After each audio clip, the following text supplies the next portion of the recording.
one has no right to see in another anything but a human being.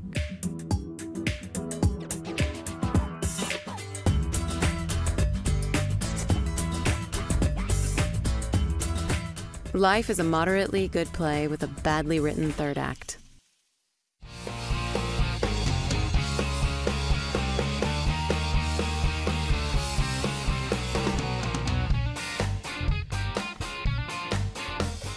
President Roosevelt arrives to dedicate the Great Power in Irrigation project. Those who had perpetrated the war and who survived were brought before an international bar of justice.